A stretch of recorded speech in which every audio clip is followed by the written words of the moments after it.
sekian lama telah tertangguh dengan semuanya atas kehendak dan perancangan Allah Subhanahu wa taala. Jadi hari ini apabila Allah Taala beri kesempatan kepada kita, jadi kita akan tengok siapa orang yang benar-benar hendak menuntut ilmu dan siapa orang yang benar-benar yang betul cinta kepada rumah Allah Subhanahu wa taala. Ketika mana rumah Allah Taala ditutup, ramai orang melawang-lawangkan, kenapa masjid ditutup? Pasar tak tutup, kenapa masjid tutup? Tapi apabila rumah Allah Ta'ala dibuka, kenapa pula orang tak datang masjid? Jadi ni kita nak tengok siapa dia sebenarnya orang yang cinta kepada rumah Allah. Orang yang disebut oleh Rasulullah sallallahu alaihi wasallam sab'ul mubiqat, iaitu 7 golongan orang-orang yang mendapat perlindungan arasy Allah Subhanahu wa taala pada hari yang tak ada perlindungan, iaitu orang yang hatinya cinta kepada masjid. Jadi hari ini kita nak tengok Allah Taala dah beri kesempatan dibuka masjid, surau.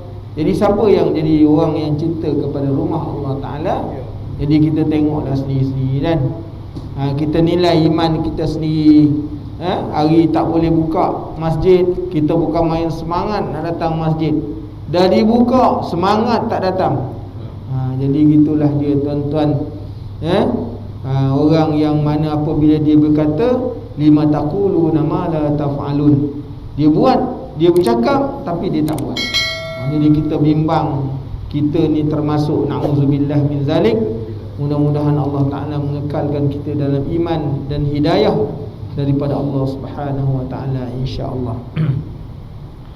Tuan-tuan muslimin dan muslimat yang dirahmati Allah, hari ini kita nak menyambung lagi bicara kita tentang bagaimana kewafatan orang-orang yang dekat dengan Rasulullah sallallahu alaihi wasallam, iaitu orang yang telah dijanjikan oleh Allah Subhanahu wa taala dan dijamin oleh baginda Rasulullah sallallahu alaihi wasallam, iaitu orang yang dia kata dijamin untuk masuk syurga bighairi hisab, iaitu 10 daripada sahabat yang dijanjikan, maknanya masuk syurga tanpa hisab.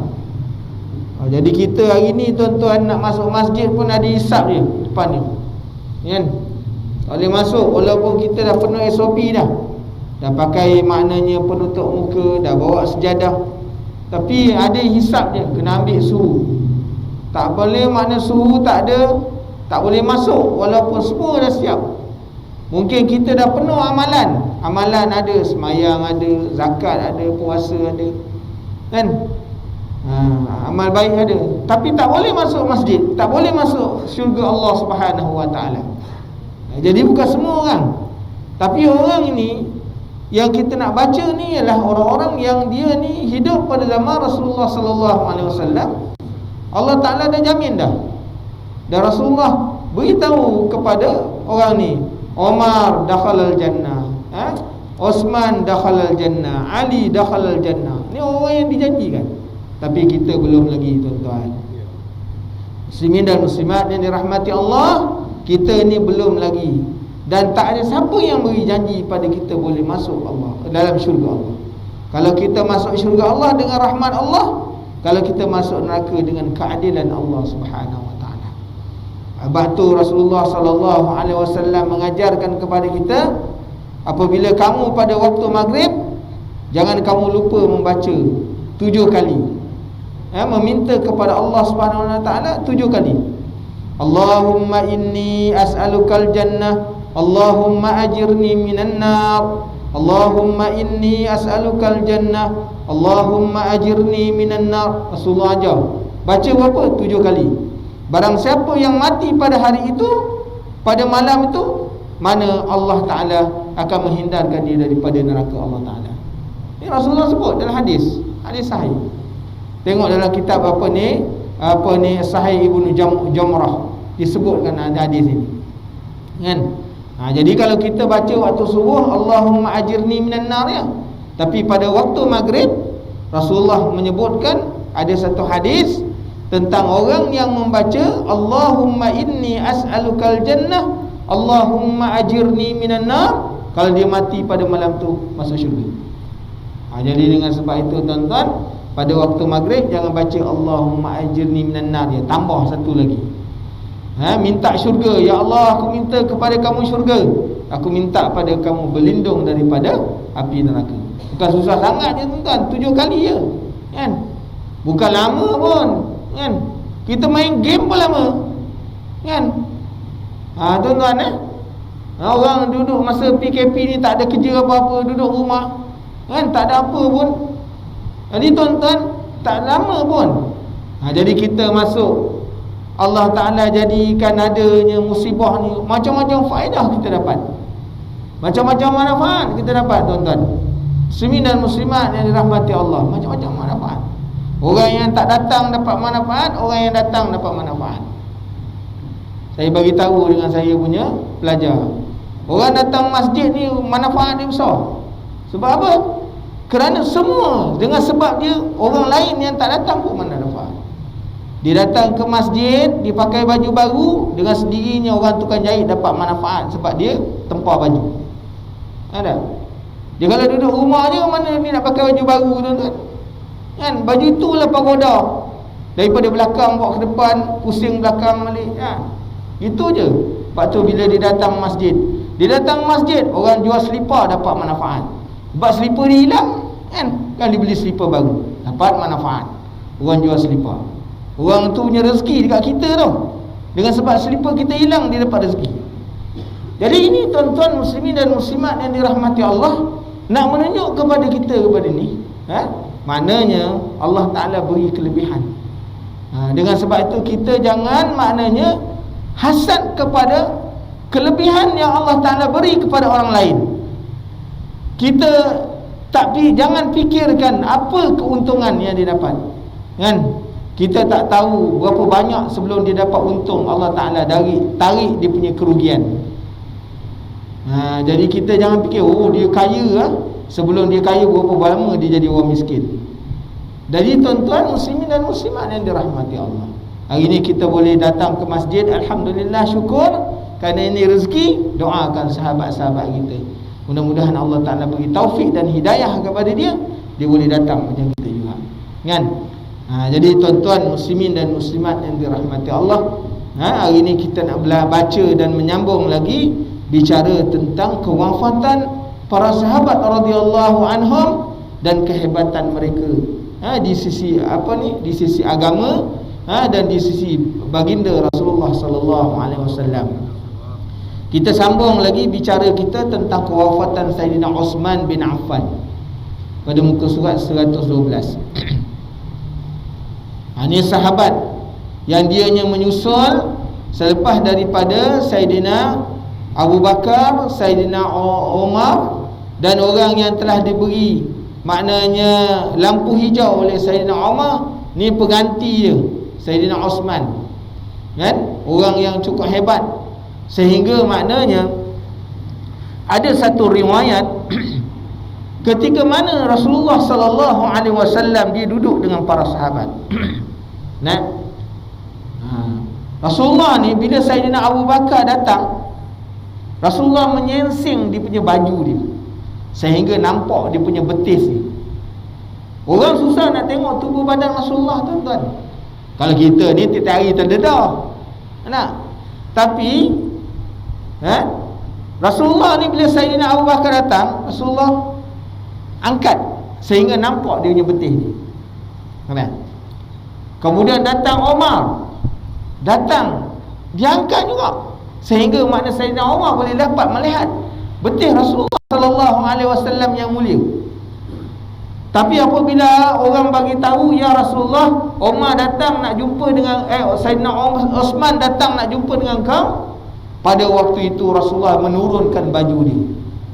Orang pun tanya, ya Rasulullah, kenapa buat yang demikian? Sesungguhnya malaikat Jibril dia malu dengan Sayyidina Uthman sebab akhlak dia. Dengan sebab itu aku malu dengan Sayyidina Uthman, jadi aku turunkan. Allahu Akbar tuan-tuan.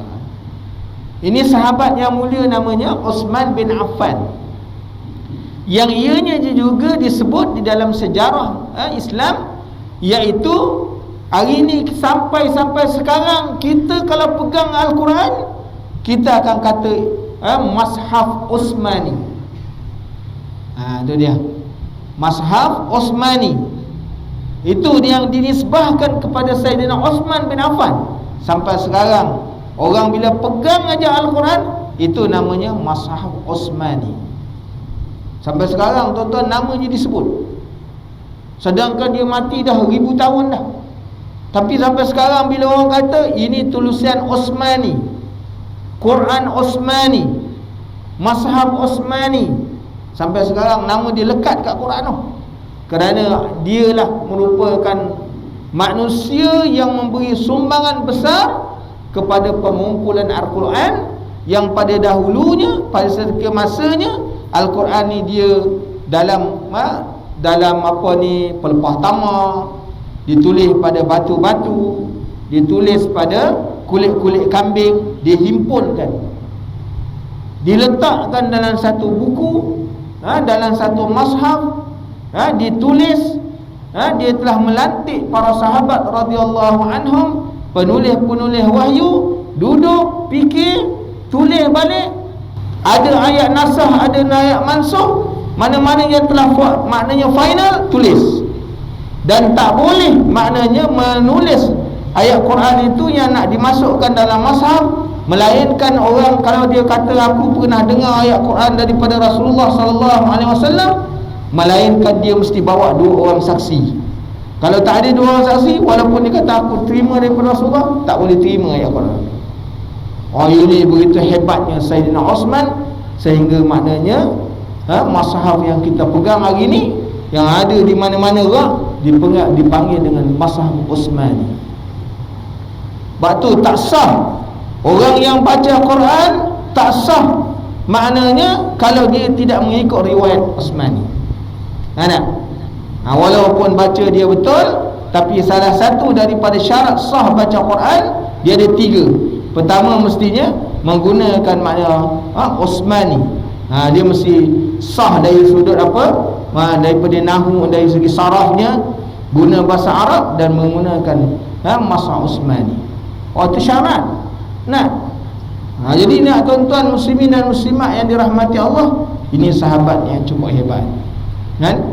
Dan dia juga kehebatannya kerana Allah Ta'ala memberi kelebihan kepada dia, dan Rasulullah memberi kemuliaan kepada dia, kerana dapat berkahwin dengan 2 anak Rasulullah SAW. Mana orang boleh dapat kahwin 2 orang sekali, tuan-tuan, kan? Kita walaupun rapat, kalau saya rapat dengan Pak Imam ada anak boleh bagi? Jangan harap, dia kata.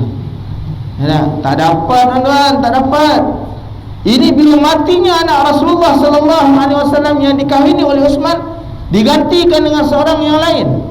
Bila wafat seorang lagi, kata Rasulullah SAW, sekiranya aku ada anak lagi, nasihat aku akan kahwinkan dia.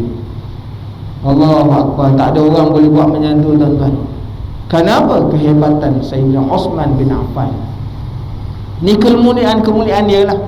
Nak bawa tentang kemuliaan seorang sahabat yang ianya sehingga mendapat maknanya makna gelaran, makna berkahwin dengan 2 orang anak Rasulullah, sehingga dia ni diberikan pujian oleh Allah Subhanahu wa taala, dapat masuk syurga Allah Taala tanpa hisab. Makna orang ni 10 orang belakang Rasulullah, dia akan jalan terus. Sahabat-sahabat lain masuk syurga juga, tapi yang 10 orang ni mengikuti belakang Rasulullah, masuk bersama Rasulullah terus. Jadi tuan-tuan muslimin dan muslimat yang dirahmati Allah, orang-orang yang macam ni lah yang sepatutnya kita ni menjadi orang Islam kena bangga. Orang yang macam ni, orang macam ni kita kena baca sejarah dia, kena baca dia punya kehidupan dia. Sebab kenapa kita kena perlu baca sejarah kehidupan orang-orang ni? Kerana orang-orang ni ialah orang yang telah pasti dia punya iman dia, dan telah pasti masuk syurga Allah. Ini baca anak-anak kita tengok sekarang ni, baik anak, baik mak, baik bapa, dia gila cerita Korea dengan ni. Saya pun heran lah. Dia cerita, dia gila cerita Korea. Itu Korea tu belum janji masuk syurga tu kan, tapi dia jadi gila tau. Nak, Allahu Akbar. Ni cerita-cerita yang macam ni kita tak nak dengar, kita tak nak baca. Rugi tuan-tuan kerana orang ni dia perjalanan dia dah terus dah nampak dah. Kita baca orang ni memang nampak masuk syurga dah kan.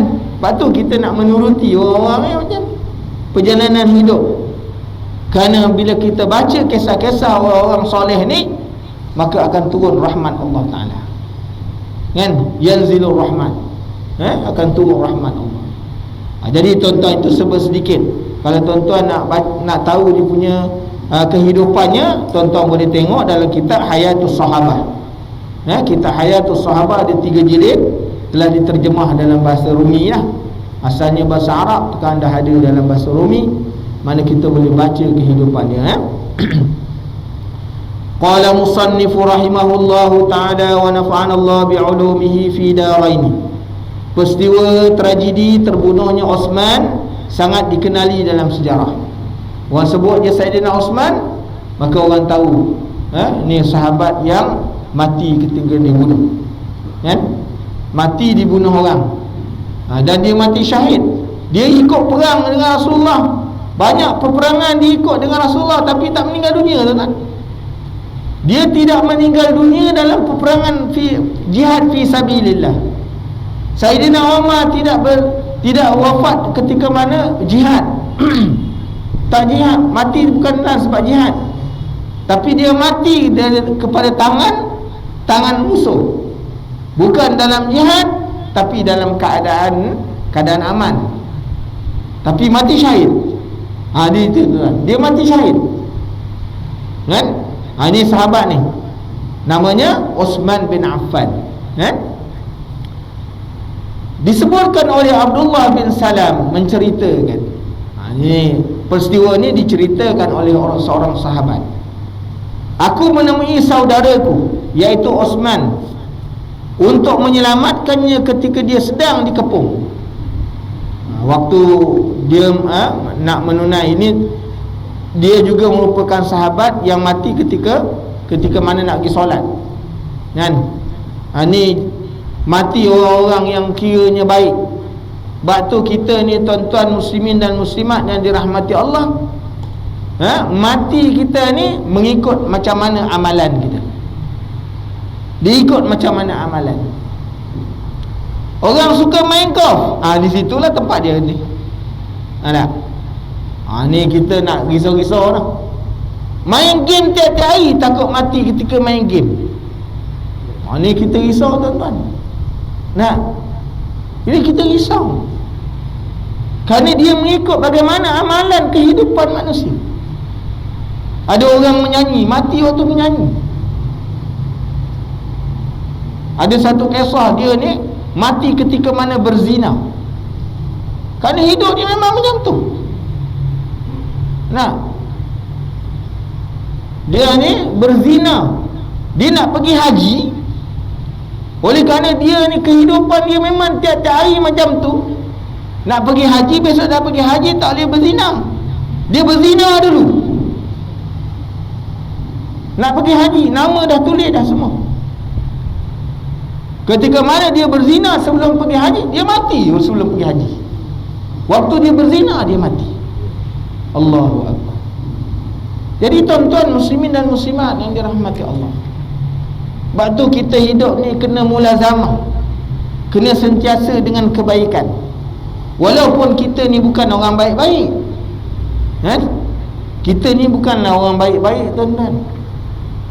Kita perjalanan kita nak jadi orang baik, maka mulazamahlah dengan kebaikan. Walaupun kita bukan orang yang kaki ahli semayang tau, kita bukan semayang banyak, tapi lazimkanlah solat, supaya dengan kelaziman yang kita buat ni, mudah-mudahan dia menjadi khitam dalam kehidupan kita. Menjadi khitam, makna penyudah. Jadi tuan-tuan muslimin dan muslimat yang dirahmati Allah, Sayyidina Osman seperti mana yang disebutkan oleh Abdullah bin Salam ini, sebaik makna melihatku, ia berkata, selamat datang wahai saudaraku. semalam aku bermimpi melihat Rasulullah sallallahu alaihi wasallam di pintu kecil ini. Ini orang yang bermimpi lihat Rasulullah sallallahu alaihi wasallam. Disebut di dalam hadis Rasulullah sallallahu alaihi wasallam bahawa itu adalah mimpi yang benar. Siapa yang melihat Rasulullah dalam mimpi, maka dia melihat Rasulullah. Itu adalah melihat Rasulullah sendiri.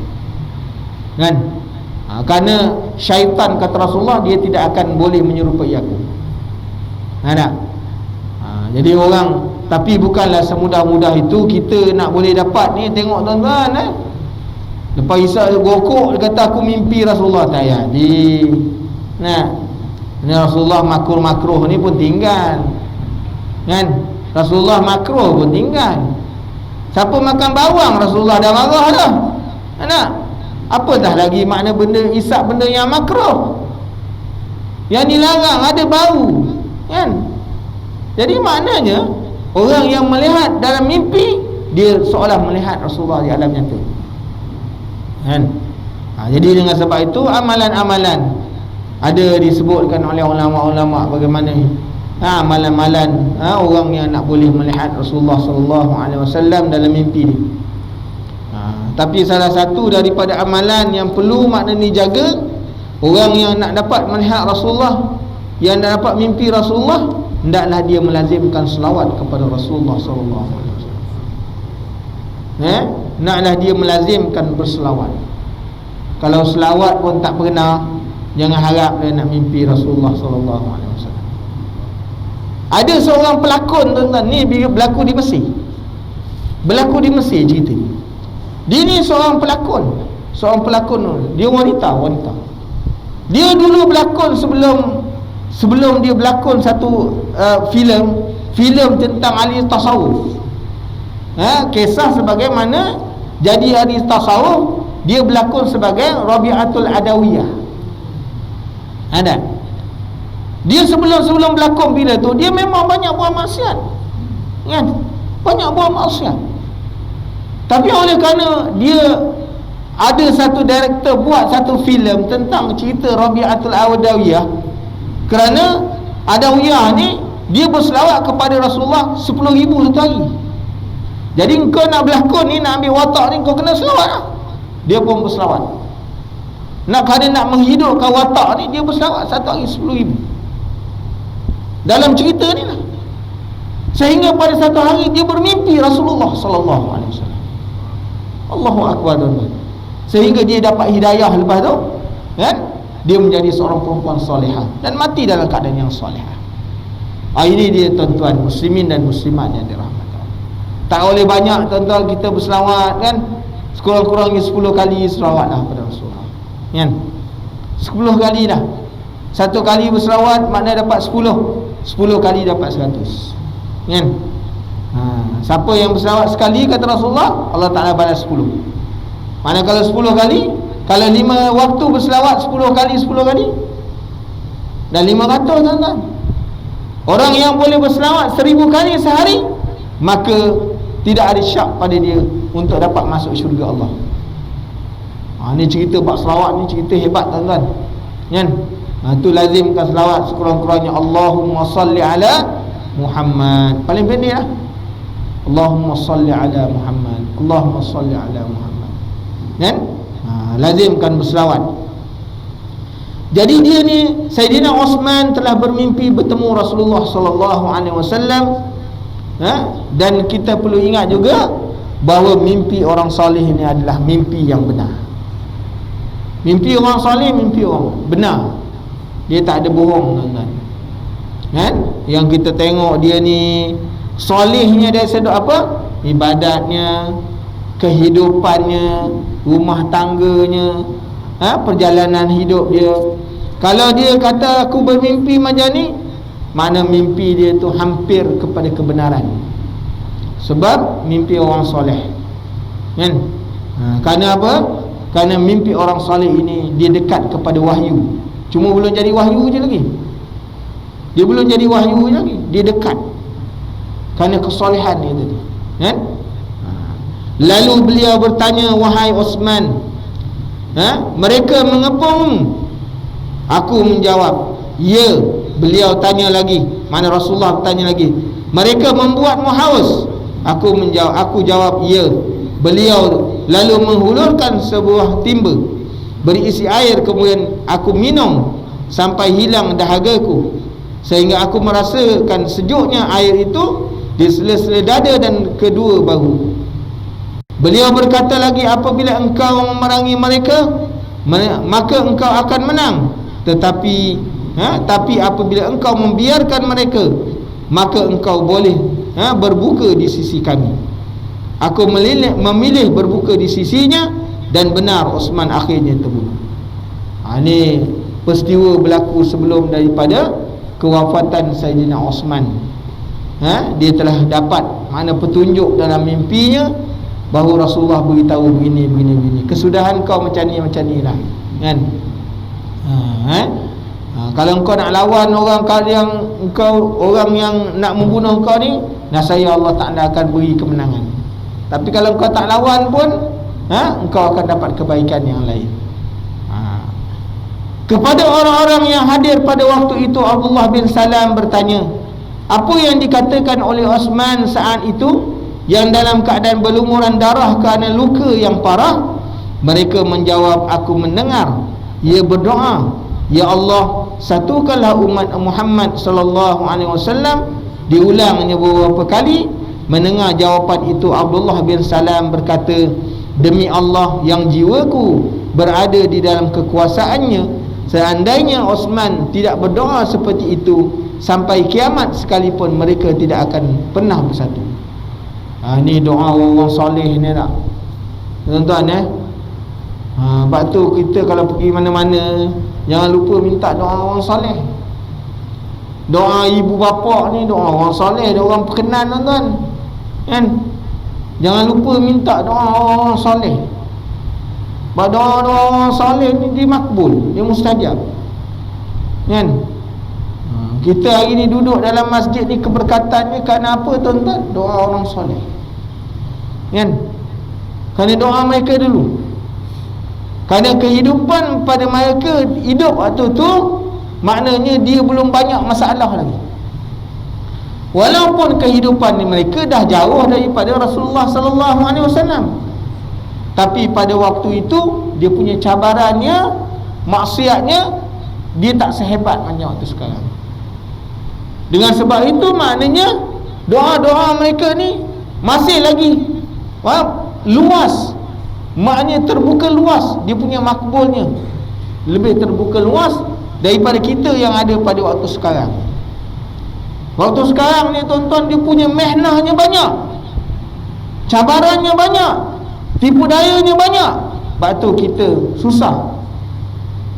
Kita berdoa hari ni susah nak makbul. Kenapa? Kerana jiwa kita pada waktu ini banyak diisi dengan dunia. Orang dulu, ia kehidupan, tapi belum sehebat itu. Jadi mereka punya peluang doa mereka untuk dikabulkan oleh Allah Subhanahu wa ta'ala. Jadi kita hidup tempat-tempat yang macam ni kerana apa? Kerana berkat doa orang-orang soleh. Itu kita syukur, kita ni menumpang manfaat dia. Kita ni cuma menumpang manfaat. Jadi tuan-tuan muslimin dan muslimat yang dirahmati Allah, itu sebabnya kita sebagai ibu bapa, sebagai ibu, sebagai ayah, Allah Ta'ala beri kepada kita ni ada kelebihan. Kerana padanya ada doa yang makbul, kan? Ada doa yang makbul. Jadi dengan sebab itu ibu bapa jangan maknanya meninggalkan peluang ni. Peluang yang Allah Ta'ala bagi, kelebihan yang Allah Ta'ala bagi kepada kedua ibu bapa ni, maka jangan disimpan, jaga betul-betul, kan? Kerana doa dia tu besar faedah dia. Untuk siapa? Untuk anak-anak, kan? Untuk anak-anak besar. Lepas tu ada ni, jangan salah guna. Kerana ada ibu bapa bila dia benci anak-anak, dia doa benda yang tak baik. Tak baik dia, makbul juga, akan makbul juga. Sebab tu kita ni tuan-tuan, Allah Ta'ala beri nikmat, beri maknanya kebolehan macam ni, kelebihan macam ni, gunalah pada tempat yang baik, kan? Diceritakan oleh Sumamah bin Hazl al-Quraisy, aku sedang melihat ke rumah ketika Osman radhiyallahu an mengawasi para pengepungnya dari atas. Lalu dia berkata, datangkan kepadaku 2 orang teman kalian yang telah mengajak kalian menentang. Ini kata Sayyidina Osman. 2 orang itu lalu datang laksana sepasang unta atau keldai. Maka Osman menetap mereka dan berkata, bersumpahlah demi Allah dan demi Islam, tahukah kalian ketika Rasulullah sallallahu alaihi wasallam datang ke Madinah, tidak ada air tawar di sini kecuali di sumur rumah. Rasulullah sallallahu alaihi wasallam lalu bertanya, siapakah yang mahu membeli sumur rumah dan menimba air, menimba bersama orang-orang muslim lainnya dengan imbalan sesuatu yang lebih baik bagimu di syurga, aku pun membelinya dengan hartaku sendiri. Jadi Sayyidina Osman radhiyallahu an, dia punya jasanya besar, tuan-tuan. Ini Sayyidina Osman. Nah, lalu Sayyidina Osman kata, engkau nak bunuh aku ni, tidakkah engkau melihat bahawa aku ni pernah buat-buat yang demikian? Adakah salah maknanya kita menyebut-nyebut, tuan-tuan? Itu tidak salah, kan? Kerana para sahabat ni, dia walaupun dia menyebut, dia tak ada rasa riak langsung dalam jiwa dia. Dengan sebab itu tak salah melahirkan kebaikan selama mana tak muncul riak. Jadi Sayyidina Osman radhiyallahu an menyebutkan bahawa ketika mana orang Islam datang ke Madinah, perigi-perigi ataupun sumur ni semuanya dikuasai oleh orang-orang Yahudi. Semua perigi orang Yahudi punya. Nak minum kena bayar. Macam hari ni tuan-tuan, kita nak minum air, kita kena bayar nak dapat air bersih, kan? Maka pada waktu itu ketika mana di Madinah, ketika mana orang Islam datang, orang Muhajirin, orang Ansar duduk dekat situ pun, semua perigi. Siapa ada perigi dia kaya. Sebab apa? Perigi ni boleh datang duit. Jual air datang duit. Tak? Mana cerita jual air ni bukan sekarang je, dulu lagi dah berlaku, kan? Kisah jual air ni, dah air bersih ni jual, jadi salah tak? Tak jadi salah, kan? Jadi ketika mana orang Islam nak minum air, orang bukan Islam pun nak minum air, orang Yahudi pun kena beli dengan orang Yahudi juga. Nak minum air kena beli, nak dapat air bersih kena beli. Dan dia kalau jual pula melampau-lampau, kan? Dengan harga yang tak mampu dimiliki. Ni orang meniaga air, tuan-tuan, boleh kaya, kan? Jadi Rasulullah sallallahu alaihi wasallam pun kata, siapa boleh beli air, boleh beli perigi ni, sesungguhnya Allah Ta'ala gantikan dengan syurga. Maka Sayyidina Osman pun beli. Kisahnya, tuan-tuan, ketika mana orang Yahudi ni nak dia jual air, jual mahal, orang Islam kena beli, orang Yahudi kena beli, kan? Jadi Sayyidina Osman bila Rasulullah tawarkan begitu, siapa boleh beli pergi dah dapat syurga. Sayyidina Osman pun beli, kan? 16 dinar. 1 dinar, tuan-tuan, harga dia apa? 700 ringgit. Kalau 16 dinar apa? Tuan-tuan bayar. Kalau orang tak ada duit boleh beli? Boleh. Dia kata tak boleh. Nak beli, Sayyidina Umar kata, kalau tak nak jual aku sewa je. Nak? Dia kata sewa boleh, tapi kena mahal lah sewa. Ni meniaga dengan orang Yahudi ni macam ni, tuan-tuan, kan? Nak sewa mahal boleh, kan? Harga sewa sama dengan harga tawaran yang kau nak beli. Maknanya kau kena sewa 16 dinar, kan? 16 dinar banyaklah sewa. Asalnya sewa pula 1 hari je, 1 hari 16 dinar. Sayyidina Osman bayar. Tapi bagaimana bijaksananya Sayyidina Osman, kan? Hari yang orang Islam ni sewa, Sayyidina Osman sewa, semua boleh ambil air. Tak kira orang kafir, tak kira orang Islam, ambil. Jadi hari tu free. Air pada hari tu free. Orang pun ambil ramai. Besok hari untuk orang Yahudi jual, dah tak laku sebab orang dah ada air. Dia pun lama-lama orang dia kata bisnes tak boleh jalan lagi dah ni. Dia pun jumpa dengan Sayyidina Osman. Sayyidina Osman, aku nak jual pergi nak beli. Berapa nak beli? 23 dinar. Naik lagi. Sayyidina Osman pun beli. Sayyidina Osman beli dengan duit dia, beli 23 dinar. Kemudian air siapa nak ambil free aja. Air ni dah dia tuan-tuan antara. Dan perigi ni memang masih ada lagi di Madinah sampai sekarang. Tuan-tuan kalau pergi ke Masjid Quba, depan tu ada taman, ada kebun tama, masuk dalam kebun, tapi kebun tu dikunci. Kalau nak masuk dia kena minta izin. Sampai sekarang pergi ni masih ada lagi. Dan air ni masih boleh guna lagi. Tuan-tuan, sampai sekarang orang dah mati lama dah. Orang dah mati lama dah. Tapi manfaatnya sampai sekarang. Allahu Akbar, tuan-tuan. Lepas tu, ini yang dikata infak. Orang dah mati, dia punya pahala berjalan lagi. Kita guna sampai sekarang. Katakanlah lampu ni, kalau dia menyalakan sampai sekarang orang yang infak ni, sampai sekarang dapat pahala. Kan? Sampai sekarang dapat pahala. Tu manfaat infak yang disebut oleh baginda Rasulullah sallallahu alaihi wasallam, "Iza matat ibnu Adam, iza matat insan inqata'a amalu illa salas." Jika matinya seorang manusia, tidak terputus, putusnya semua amalan melainkan 3 je. Yang satu dia kata wa waladin salihin yad'ulah, anak yang soleh yang mendoakan 2 ibu bapa. Anak soleh. Nak tahu anak soleh tak soleh, tuan-tuan? Kita nak tahu kita ni jadi anak soleh tak anak soleh, ada tak tiap-tiap hari doa mak bapak? Kalau satu hari pun tak pernah doakan mak bapak, itu bukan anak soleh. Rasulullah beritahu dah, anak soleh ni macam mana? Ialah orang yang mendoakan kedua ibu bapa. Kita tak bagi duit tak apa, tuan-tuan. Mak bapak pun memang tak nak duit. Yang penting doa. Kerana doa ni, duit ni habis, tapi doa, tuan-tuan, doa ni sampai, dia jadi saham pada mak bapak dia. Kan?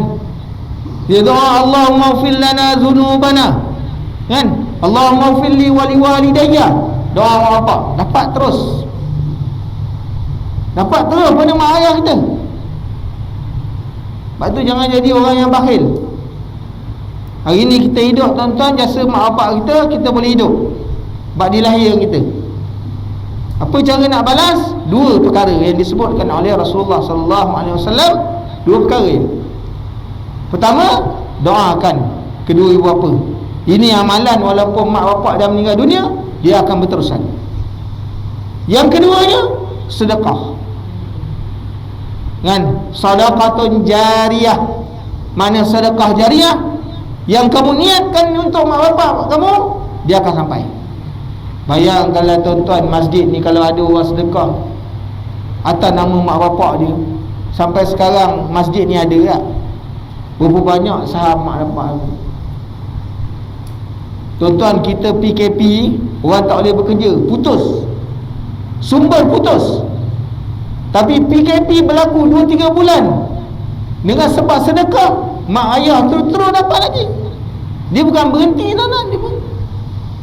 Jadi dengan sebab itu, tuan-tuan, Sayyidina Osman punya jasa yang cukup besar. Kerana apa? Kerana dia telah membeli satu sumur yang disebut sama dengan sumur rumah, yang masih ada sampai sekarang, yang manfaatnya digunakan oleh semua orang kaya ke, orang miskin ke, Islam tak Islam semua. Maka bila dia kata, engkau tengok aku buat ni, adakah engkau menafikan jasa aku? Dia kata, maknanya menurut mereka, ya, itu aku tak nafikan. Ni orang yang nak bunuh ni, sanggup dia nak bunuh dengan sebab apa? Kata Sayyidina Umar, jasa aku banyak, takkan kau tak tengok sampai kau sanggup nak bunuh aku. Kemudian Sayyidina Osman kata lagi, tahukah kalian bahawa akulah yang melengkapi pasukan muslim yang tengah kesulitan dengan hartaku sendiri. Sayyidina Osman dalam satu peperangan, tuan-tuan, kalau orang-orang sedekah ni, orang Sayyidina Osman ni, dia orang kaya, dia orang bisnes. Jadi satu hari, tuan-tuan, ketika mana Rasulullah SAW nak berperang, jadi bila nak berperang ni, syarat orang nak berperang bersama Rasulullah SAW, pertama dia mesti ada kenderaan transport. Yang keduanya dia kena ada senjata. Senjata tak ada, transport tak ada, tak boleh pergi. Tapi kalau semua tak ada transport, macam mana nak perang? Islam tak ramai, kan? Islam tak ramai. Maka pada waktu itu Sayyidina Osman telah memberikan 1000 ekor kuda. 1000 ekor kuda, tuan-tuan. Satu ekor kuda katakanlah harga dia 5,000 duit kita dah.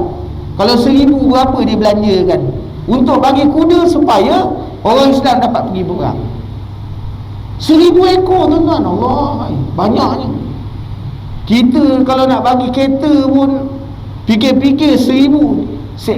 Satu pun kita pun berfikir, ya, ini 1000 ekor. Dia infak kepada Rasulullah SAW, ya Rasulullah, ini 1000 ekor untuk orang-orang Islam guna pergi berperang. Berapa banyak orang yang mati syahid dengan sebab pergi berperang, dia dapat pahala.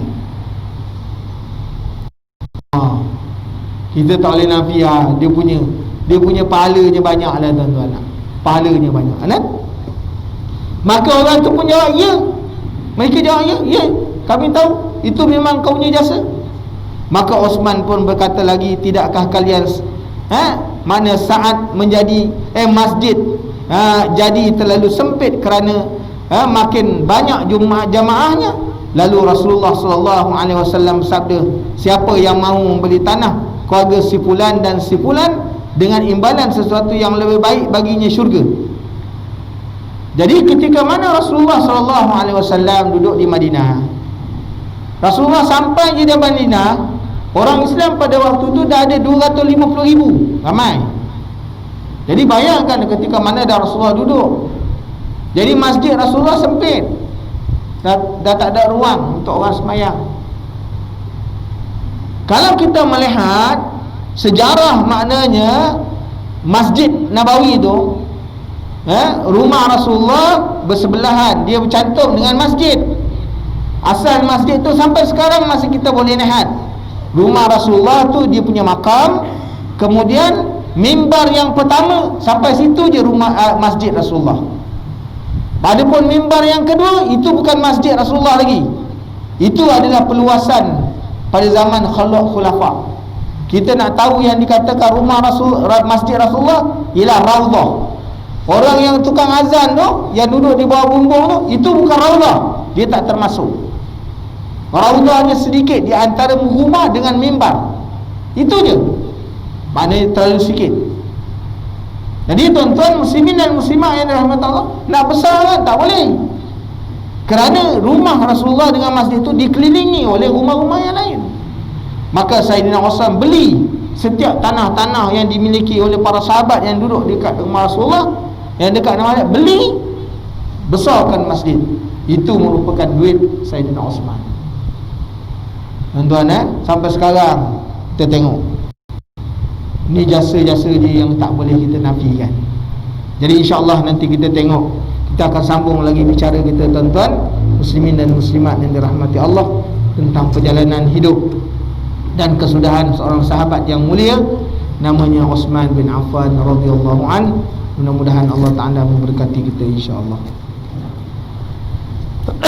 Bismillahirrahmanirrahim. Alhamdulillahirabbil alamin. Wassalatu wassalamu ala asyrafil anbiya'i was mursalin.